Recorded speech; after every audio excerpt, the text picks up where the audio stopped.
here we are again, another fun-filled episode on the Main Street Randyland YouTube channel. Hooray! I know you look forward to this stuff. I do too. It's a lot of fun. Well, I'm over here at the boardwalk, but I can't get on the boardwalk because the boardwalk still has its fences and it's all blocked off as they're doing their work up there, doing a little restoration as they put down new wood for the boardwalk season. Now I'm over here, not at my street, I'm over Glenwood Avenue. Now, why am I over Glenwood Avenue? This is the 3000 boardwalk. I'm not at 3000 boardwalk, I'm at the 2900 block. I'm one block over. But in 1996, you know how many years ago that is? That's a long time already. In 1996, when I first came to Wildwood from Seaside Heights, I was here on Glenwood Avenue between Glenwood and Maple, and this building here that you see, this big building, housed the front part of my store because I was at 3010-12, which was right in the middle.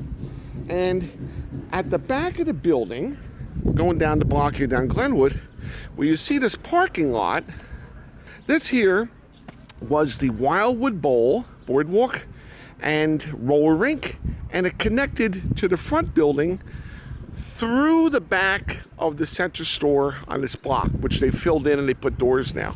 You see this round curved cement pad because it had a staircase that went up to the second floor, and the bowling alley was long gone when I got here, and it was vacant. They had tried a mall, like the boardwalk mall here, that didn't work, and it was vacant, and I rented this whole back area, 2 floors, and the front store connected in. I had the Fascination in the front, and I had the retro arcade upstairs, casino arcade downstairs. You can see the sidewalk here.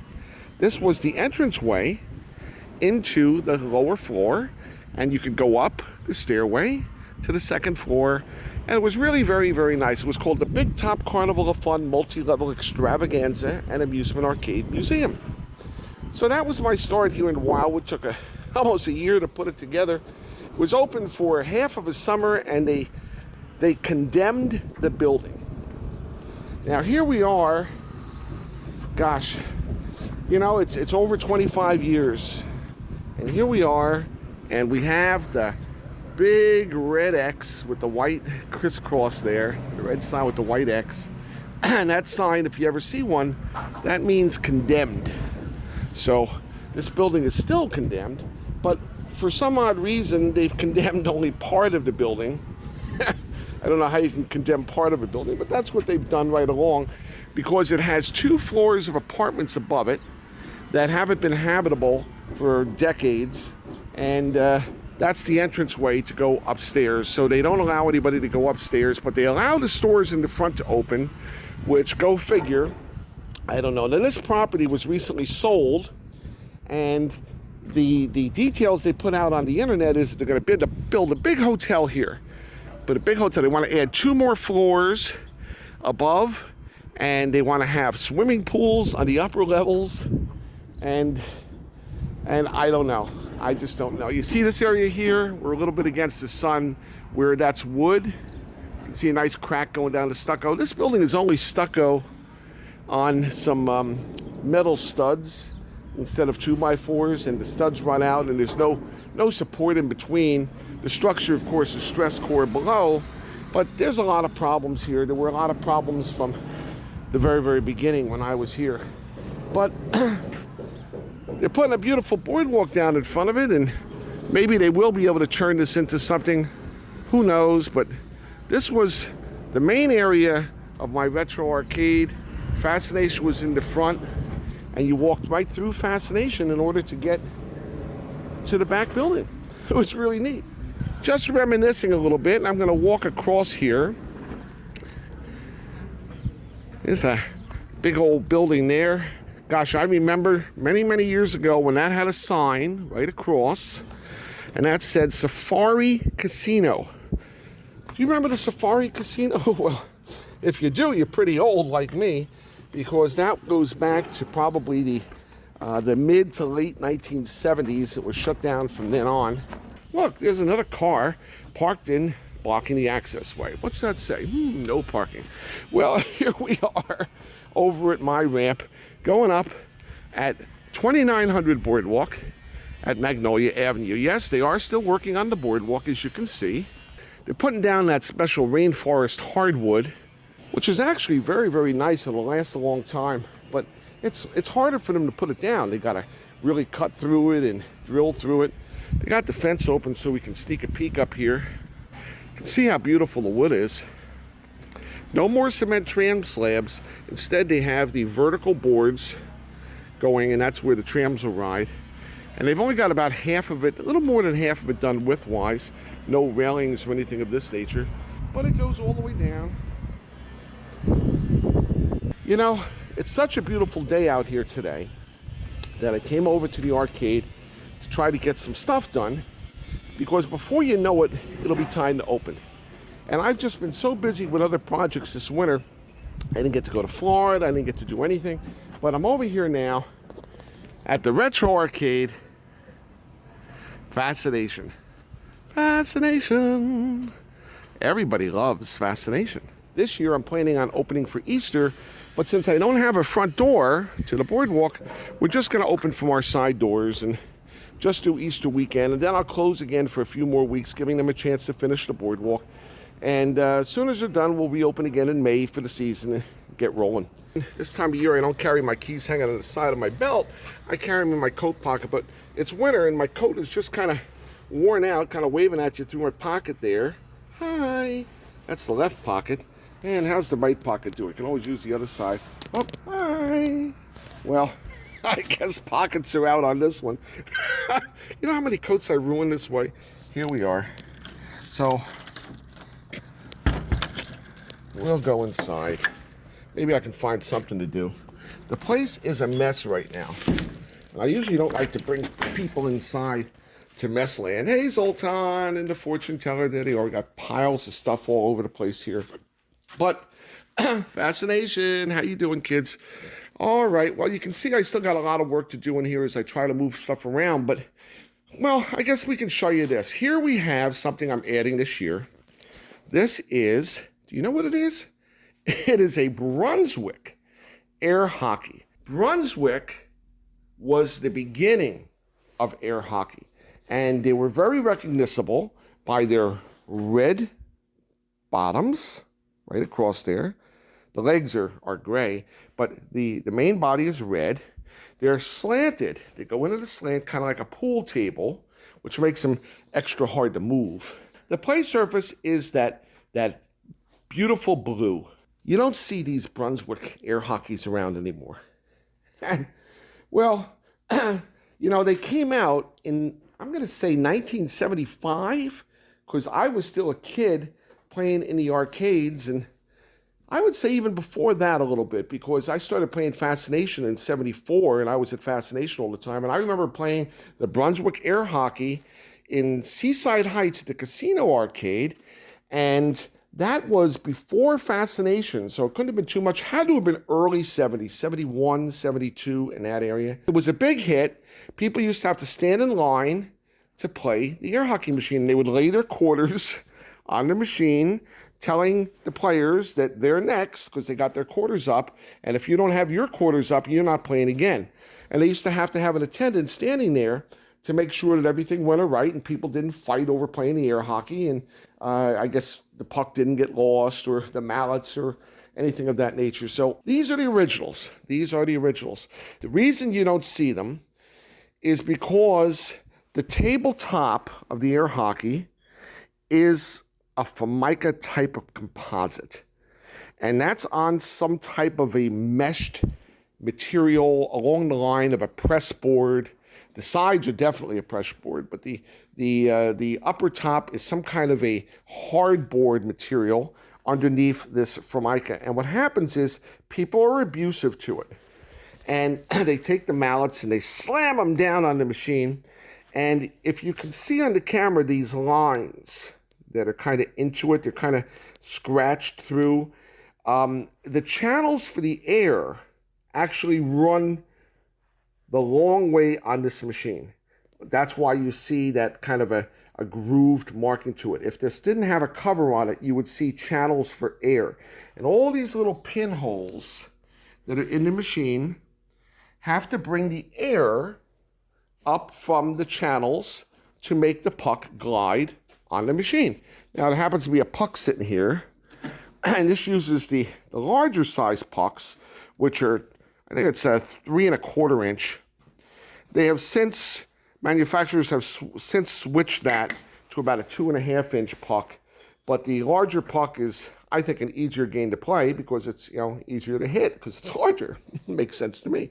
What happens is people would bang with the mallets and they would break the composite in the channels, and eventually there would be a collapse right through there. Then obviously the air would all come out the collapsed hole, and it wouldn't be playable because you'd have a hole there. And there was a kit where you could fill that in with some kind of a epoxy resin and smooth it out, and then you'd have to drill holes and put straws through the epoxy so that the air could still flow through. But I'm sure that was really, really difficult. I've never actually seen it done, but it's something that was actually recommended by the manufacturer, so they must have known that that was something that could happen and did happen. In later years, they made air hockeys with stainless steel tops. So it avoided a lot of that problem. You couldn't really break through the stainless steel. You could wear through it, and sometimes they did because it was a very thin stainless steel. The Formica tops are usually all worn in the middle, where you stand here by the goalie and they'd go back and forth. So they'd all be worn down. You'd lose the blue color, and then eventually they'd be going through. Now this tabletop has some surface scratches, but it's still intact with its blue. Now most of these surface scratches that you see are not actually from playing the game. This machine I got from a place that at one point spray painted the whole ceiling and everything, and they didn't care that the machines were still in there, so they got covered with white spray paint. You can still see some remnants on the machine on the side here, which I didn't even try to address. It's not the end of the world important to it. But this whole tabletop, the mountings, the surface, was all covered with white paint. And I had to get that off, which was unbelievably hard. I'm trying to look to see if I got any more of the, the goof off here. Look, here it is. Goof off. Another goof off here. Believe me, there were more. I threw them out. The big hassle with that is as you liquefy the paint with this, basically what's an acid, it goes down those holes. And by going down those little pinholes, you've clogged them, and that will be the end of the air hockey table. So, of course, when you're washing it, people spill sodas on things, whatever, but when you're washing it, you do that with the blower on to try to push anything out of the hole. But in this instance, it was impossible to push all that through. So what do you have to do after you've got most of the paint off the top and you got a surface again? You have to get out your trusty safety pin. Oh my gosh, this is the dedication. And you go to each hole and you shove the pin down the hole. See? Now there's only about 50,000 million holes going down this air hockey. Not quite that many, but you get the idea. And you do that with your safety pin. Now, of course, that safety pin didn't make it too far. Thank heavens for the dollar store and safety pins. This machine is in very good condition, aside from the fact that it had paint on it. Now, this here, that's not a hole. This is just kind of a rust stain. Something must have been metal there and kind of got wet on it over the years, but that's fine. So you get it up here. Well, that's really hard because they're heavy. And then, of course, you plug it in and you're ready to go and you want to play air hockey. But things don't work like that. Not in dealing with games that are very, very old and been sitting for a long time, particularly if the games are solid state controls. You know, if this was an electromechanical game, I could get this running in a matter of hours. Depending on how bad it was, if it was missing parts or anything else like that. I mean, I could go over it and, have it running and tuning it up, and it would be pretty good. But solid state was not made for longevity. It was made for easy manufacturing, lightweight capacity and disposable world. So needless to say, when I plugged it in, didn't work. Well, no surprise. So then it's a matter of why doesn't it work? Well, underneath here, there's a blower, complete with a filter. And the blower blows the air up the channels and makes the air hockey, work and do its deal. But what controls the blower? Well, it's actually a 110 volt blower with a household plug cord that you could plug into any outlet and make it blow. So in order to do my cleaning, I wanted the blower to blow. I bypassed it by plugging it in to make it work. But you know what? It didn't work too long. Why? Well, old blowers have old grease in their bearings. So a lot of these bearings are sealed, and to get into there, well, you'd have to break open the whole thing. It's not going to come apart very nicely. So you squirt your penetrating oil in there to try to loosen it up best you can. You get it to work, but it was working hard. So after a short period of time, it wasn't working anymore. It wasn't blowing as fast as it should have anyway, and the blower was shot. So then it's a matter of trying to find a blower that is going to fit the position and have the same mounting space and the same velocity and all that stuff. And if you look it up on the Brunswick manual for part number, you can call up Brunswick and you can just order another blower. They haven't made them in a zillion years. So be that as it may, I was able to get a new blower, installed a new blower, matched it up, pretty good. So it's in there, it's closed. It was actually hard to get the filter too, so I got a filter twice the size and bent it in half. So that'll work. I used a 10 by 20 filter. They don't have them at Home Depot. So I bought a 20 by 20 and folded it in half. That's 10 by 20. Now that it's got a blower, I can blow air, but it's not going to work in the arcade. So here's where your works are, or should I say were, right in there. And I've pulled it out. And we have the board set sitting here. And you can see this is your typical printed circuit board. The only difference is that it was made in the early 70s. So by making it in the early 70s, guess what? The parts they used are from the early 70s. You'll see that I changed some capacitors here. And my capacitors were short-legged because they were not the type to go horizontally. Like this capacitor here goes horizontally. These are vertical caps, and the holes are far apart. So I just stretched their legs and shoved the wire down the hole and, jumped it there with a big glob of solder to hold it on. And it might not be the prettiest, but it's functional. At least the capacitors are anyway. Here you have a voltage regulator to drop you down to 5 volts. Very primitive. Transformer on the outside. Power connector goes right on here.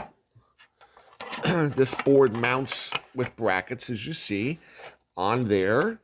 And then your edge connectors here are for your game. This is for your switch controls, your coin, your pucks, your coil lockouts for the pucks. This is for your scoring lamps, the one side and the other. Needless to say, even with the new capacitors, and we do have a proper 5 volts, surprisingly enough, the board does not work. Well, this board has seen better days, my dear. You can see corrosion. You see scratches between here where somebody else has worked on it. You see modifications, jumps, rust. These are all modification jumps, cut traces. This will be fun. Now, this is not actually the board that came out of this machine. How could that be? Because the board that was in the machine didn't work either. So I tracked it down to a few suspect chips and tried to find those chips. But you know what? They're not your standard everyday chips anymore. They don't use them like they used to. So I didn't even have them in my supply. At least if I did, I didn't have it in any spot that was labeled as such that I could find it by the number. So I looked online. Where can I find these chips? And I found some. These two chips here were my first suspects because they have to do with the turning on signals and locking on and game run. These are flip-flops that work for the counting with the lights through the transistors, which go to the light bulbs. This is another control that will answer to the flip-flops and the turning on circuits. But if it's not turning on, it's not getting over here anyway, and your flip-flops are not going down. How do I know what those chips are doing? Well, from the board layout, I can tell that obviously these transistors are the drivers for the light bulbs, and the way these chips are set up, these chips are the ones controlling it. And typically back in those days, they used flip-flop technology rather than counting chips. So the way they were arrayed across, there we have it. And let's see, how many do we have? We 1, 2, 3, 4, 5, 6, 7. And I know scoring on air hockey typically in those days went up to a maximum of 7. So you have 7 flip-flops for turning ons and offs for the transistors. Going down here, how many transistors we got? 1, 2, 3, 4, 5, 6, 7, 8, 9, 10, 11, 12, 13, 14.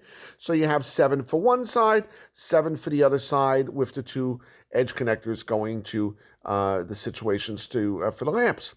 Everything looks pretty much straightforward. Now, we can go a little further, and back in the 70s, which was really, really neat, they actually gave you a nice manual. Look at this. Here we have the Air Hockey Service Manual. Look at that, from Brunswick Division. What's that year? October 1973. So I was a good guesser. So I told you it was before 74.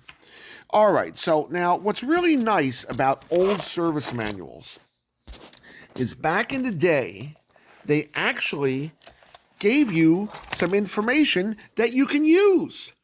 Can you believe that? This service manual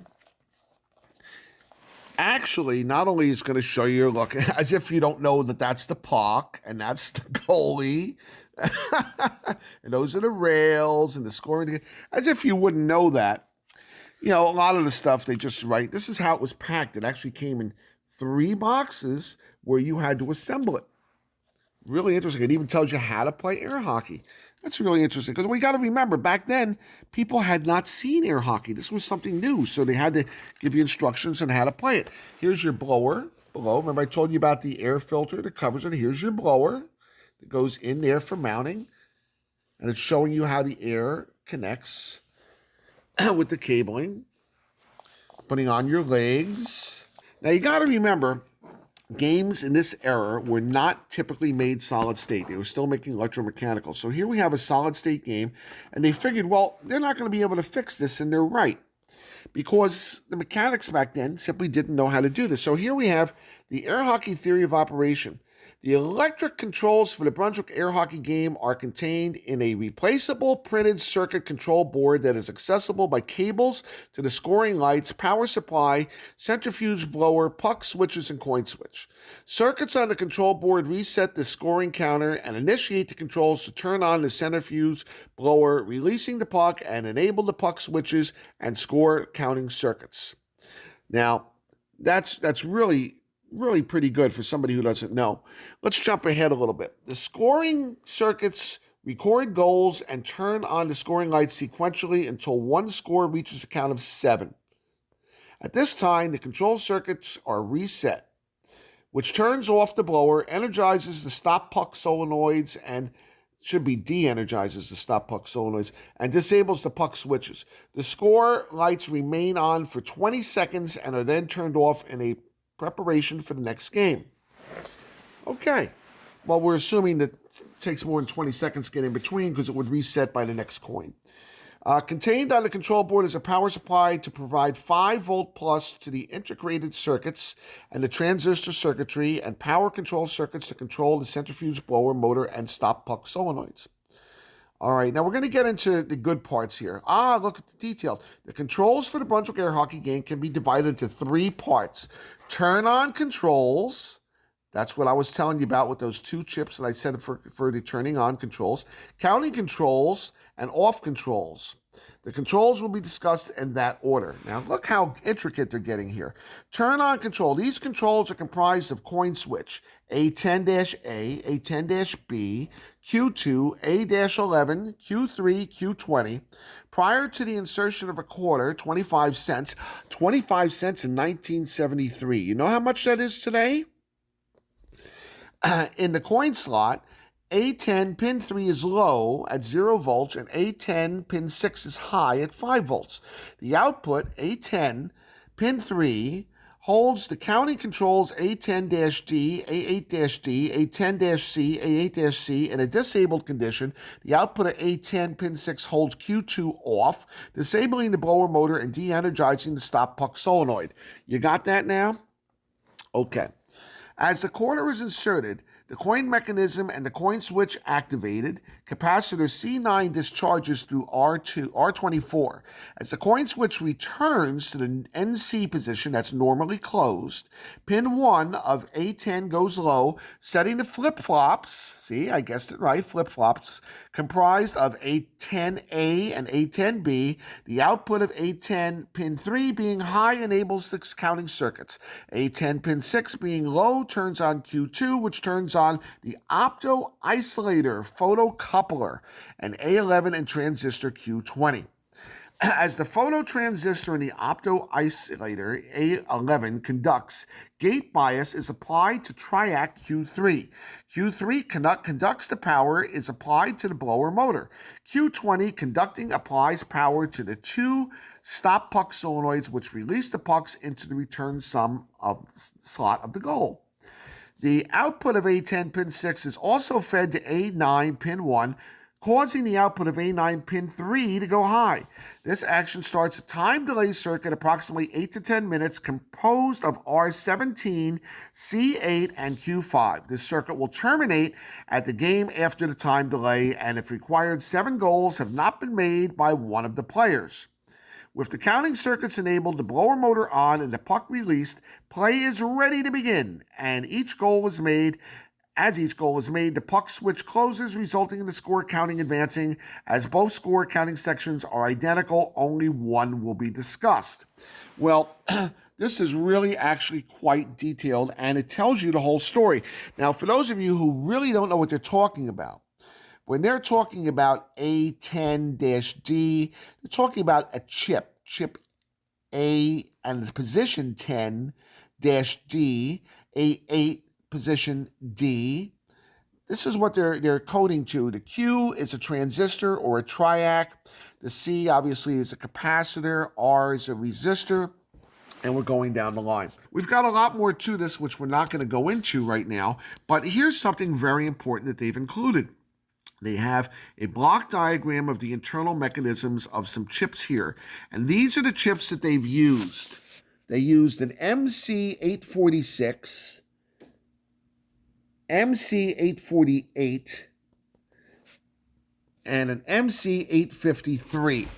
Now, these are your pertinent chips. The 853s obviously are flip-flops, dual flip-flops, and these other ones are what looks like transistor TTL technology, but they're an 846 series, which is a very old version of it. Then they even go as far as to give you the schematics, the actual living blueprints that the electrical engineer drew up in order to create that board. And it shows you exactly how it goes according to your switches, your inputs, where they're going. And that is very invaluable. They often have chip numbers. And here we have A10 that was referenced before. Remember I said about chip A10, A9. Here you have chips A1, 2, 3, 4, 5, 6, 7, 8, and going all the way down the line. So we're fortunate enough, at least on this board, that they have labeled it. They don't always do that properly. Even your transistors are labeled with their Qs, so you can identify it. The resistors are going to be harder because the resistor number is under the resistor. So with the resistor on the position, you can't really see the number at all, what's on that board. This board, after I changed the capacitors, checked the voltage, is not working. And of course, my first suspects are going to be the turn on controls, which are going to be these two chips here. And that's A9 and A10. Now, as we go to the back of this book, A9, which is part number 11691600, which is by Brunswick. I can call them up and tell them I need that part number. And believe me, they're not going to answer. But it tells you it is a quad 2-input NAND power gate, 846. And the other is a quad 2-input NAND power gate, MC858. Well, they list the same way. A8, A9, A10. They list the same way. It's like it's the same item, but it's not. The other one is a dual JK flip-flop. It's an MC853. Now, flip-flops, the configurations can only be so many different ways. So then we'll go back to that other diagram because I couldn't find those chips in my supply, and I did find some on eBay. One guy had one of those chips. These two chips are the same. One guy had one. He wanted $100 for one chip. $100. Imagine that. And I need two of them. Well, he doesn't even have two of them. I found a few others. One guy had three. He wanted like $60-something a piece for these chips. I mean, really, these are simple ICs, and they want that kind of money. I mean, it makes it so that to repair the parts on this board, that could be a $1,000 job. So we need to do this more economically.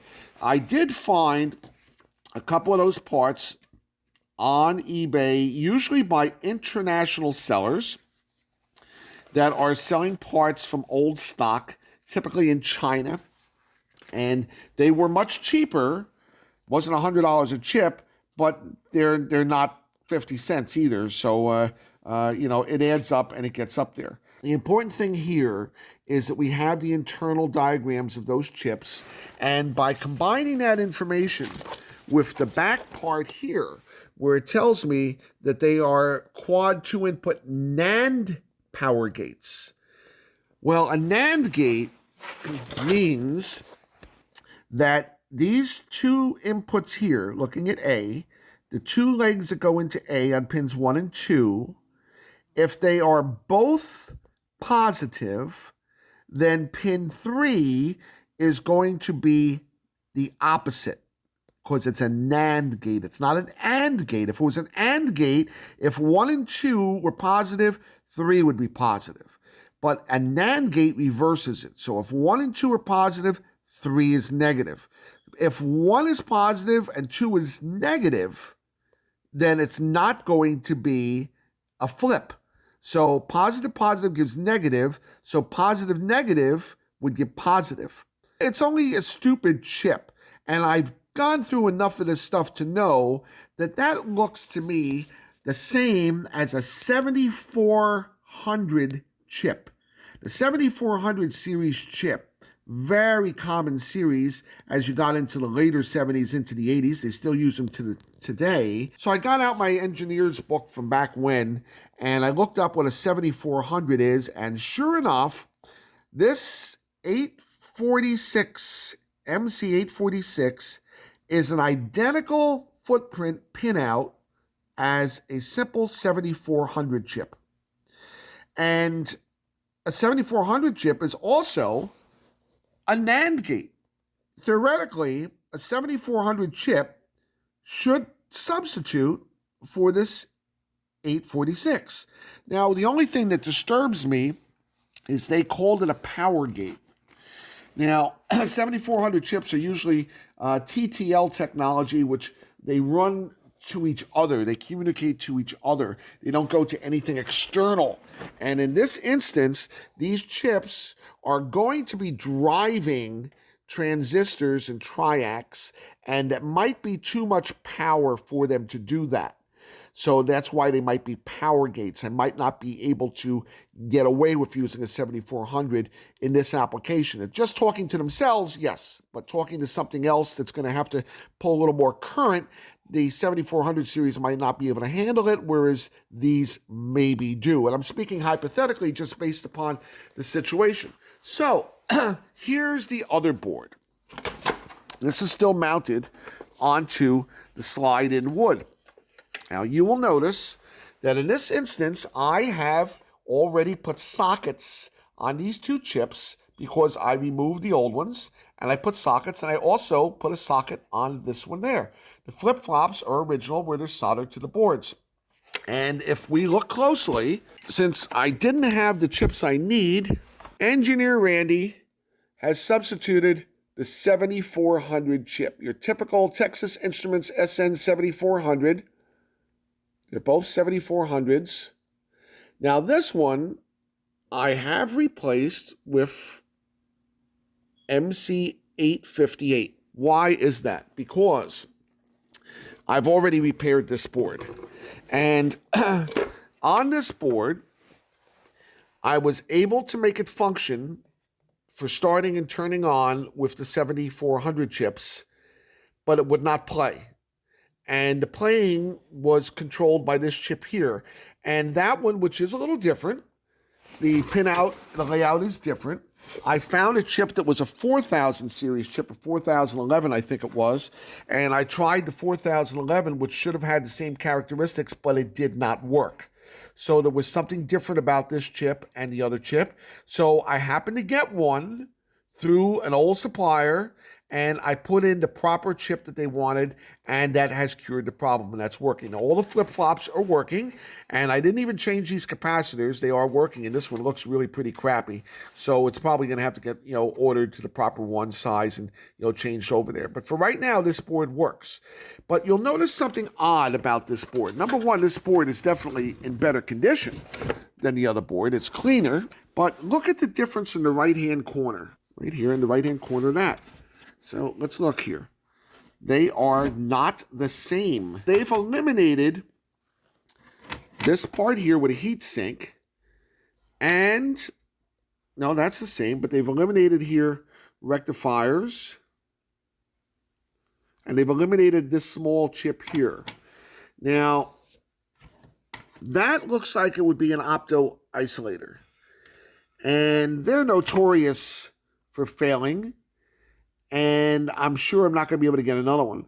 So if that's bad, I'm going to have to work around that and maybe make modifications so that this board works like that one. This is a replacement they probably made a year later.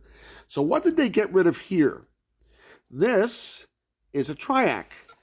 And that triac is actually running the blower. That's why they got a heat sink on it. And they're running 110 right through there onto that triac, onto this board. They're running house current to run the blower motor.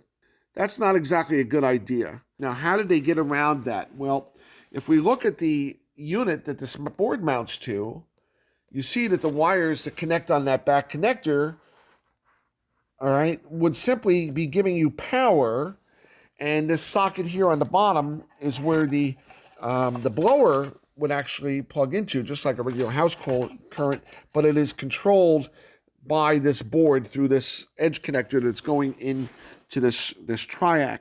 So what they have done, and I'm not going to take this apart, on the newer version, they have added, if you look in the cage, they've added a relay. The old one doesn't have that. The slightly newer model has a relay, and that relay is doing the heavy switching to go to that same plug that goes to the blower motor. So what's happening is they've eliminated putting the high voltage directly on the board, and they've eliminated putting that heavy load of the blower through that triac. Instead, probably it's on parallel, I'm guessing, with the solenoids that lock out the puck. It's probably running that relay, and that relay is doing the heavy switching going over to the blowers, which is a much better way of doing it, because relays can take a lot of amperage pull and you can beat them up pretty good, whereas that triac is going to fry, and they probably did fry many times, which is why they made the change. I'm going to put it in the machine. I'm going to show you by just connecting the board I repaired already, and I'm going to try to fix this other board, but I'm not going to do it on this video because it's going to take time. But before I put it in, I'm going to stop for a candy break. and I'm going to have myself a delicious Heath bar. Goody good candy. Yes, the Heath bar, which I used to loathe these Heath bars when I was a trick-or-treating age because they had that, that different taste. It wasn't sweet, sweet, sweet. This is milk chocolate and English toffee. Ooh, well, I know. Your mouth is watering, but I'm going to open my Heath bar and show you. Now, I sat on this. I had it in my pocket, so I probably broke it. So upsetting. Heath bars are actually like Butter Crunch. Yeah, look, I broke it. Look at that. It's like Butter Crunch without the nuts. Yum, yum, yum. It's Heath. You should hurry up and buy one, too. No, this is not a paid endorsement. So, I'm going to crunch on my Heath bar, and I'm going to try to get the wire over to the machine so I can show you. So we're going to cut it on this, and we'll come back in just a second. Well, I am back again after my candy bar break. And I had the board inside the machine. I was using the board I repaired, and I was trying the unit powered on, but the scoring was not working. For some odd reason, I was getting scoring only from one side, not the other side, wouldn't register at all. And when I scored on the one side, after I scored and it lit up, the second side would light up with the same score. So it would light up first player, second player, first player, second player, all from the one goal. So it was back into the board again to see what's going on. And I'll show you a little bit here. The inputs are coming in here. Now, obviously, the numbers correspond to the inputs. So pin 6 and pin 8 are the goalie scores. And they are actually going up to this chip right there, which I'm using a 7400 instead of the 8043 or whatever it is. This side here has two NAND gates. One is for the one score, the other is for the other score. And then it goes over to this chip, which is giving it permission to go to a Schmidt type of circuit, which is going to then activate the flip-flops going down the line here. If I ground out pin 6, it's the one goal. If I ground out pin 8, it's the other goal. Now, the one side was working, as I said, the other side was dead. When I checked over here with my logic probe, this pin 8 goes over to this resistor to hold it into a high. And so does pin 6 go over to this resistor to hold it to a high. So with nothing connected over here, I have high on this side, which you see my red light's telling me I have high power. So on this side, I should also have high. But on this one, I was getting low. It's high now because I fixed it. But I was getting a low signal. Now, the low signal was coming from somewhere, and it was obviously not coming from this resistor. It actually goes back over to this chip. This chip, which is, I'm using the 7400, we have pin 8, 9, and 10. That is an input for the NAND gate. So we have red, and this one is red. So this one should be green. And that's the trigger that's going over to the other chip that's working with these two capacitors for your Schmidt going down to your flip-flops. Okay, I'm using the yellow wire as a ground connected to my capacitor over here. And I'm going to touch my yellow wire underneath to simulate a puck going in. So I'm putting negative over here. So that should make this, which is red, turn green when I hit it, because I'm hitting negative on the line. That takes me over here to pin number 10. And when I hit the puck, I'm turning green. So that works with the next gate, and my output, which is low, should turn high. There we go. So now we're functioning properly. The other gate, which is pin 8, on the other one, pin 8 goes over to, I think it's 13. Yep. And then 13 goes over to 10, goes high. Okay, so 8 and 10 go over to the other chip, which then function with the two capacitors for your Schmidt to go over to your flip-flops to then drive your lights. So we should be good now. Let's install it and see. So I have my board hanging out of the machine here, braced up on top of a box and my solder unit just to make it high enough so that the wires don't fall out. And I still got my logic probe attached because just went through a test on it and I found one scoring light is not functioning, and I have two resistors out, probably a transistor, probably it shorted at the light socket and took out the transistor and the two resistors controlling it. Probably the flip-flop is okay, it tests okay. But let's trigger a game, and if I can get my hand in there. Oh, all right, so the game is on. All right, we're going pretty good. All right. The puck goes down the goal, we should get score. But I have the score lights reversed, so it's easy to do. I'm going to pull off the cover of the puck assembly because I don't have it screwed on. All right. And it's a nice cast aluminum deal. Comes down, puck rides down, hits the micro switch right there. So when we hit the switch, we should get a light. Did we get a light? No. Oh, there we go. We're not getting light number 1. All right, why didn't we get light number 1? That could be the one with the problem. Let's go with number 2, 3, 4, 5, 7. So that's actually 7. So the lights on this side are working. Turned off the machine. Let's reset another game.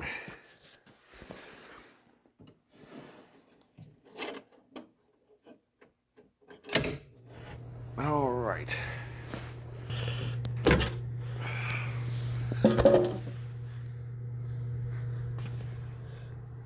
One. All right, there we go.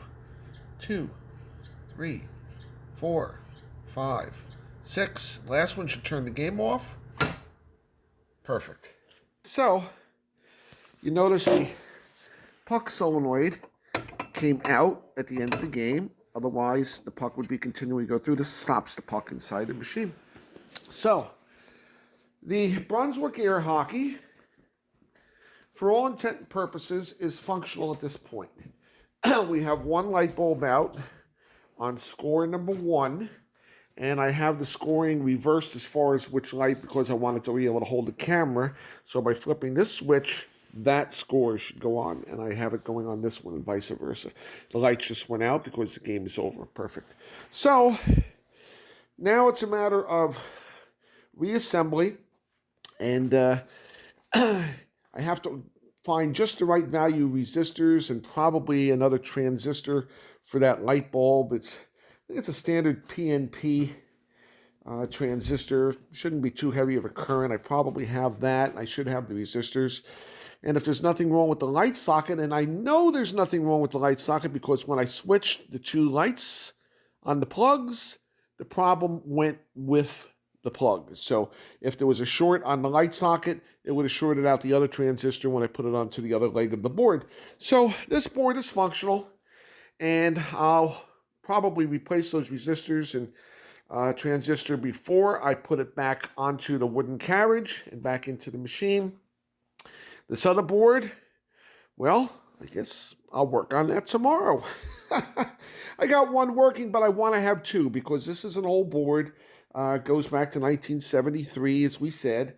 And although this is a later model board, probably 74, nonetheless, it's still quite a lot of years that I don't want to have to sit here and worry during the summer if it's going to go out and I don't have time to work on this. So I guess that's our lesson for today on the Brunswick Air Hockey machine. And this is what I go through to get things ready for the season here. I made a lot of work for myself doing this, which was really not necessary.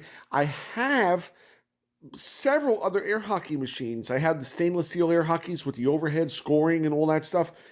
But not only are they buried away in a truck when I left the mall and they got all pushed out and things of this nature, This is a retro arcade, and I'm trying to keep the theme by going with the original Brunswick Air Hockey. Where else can you play one of those? But right here at the retro arcade in Fascination.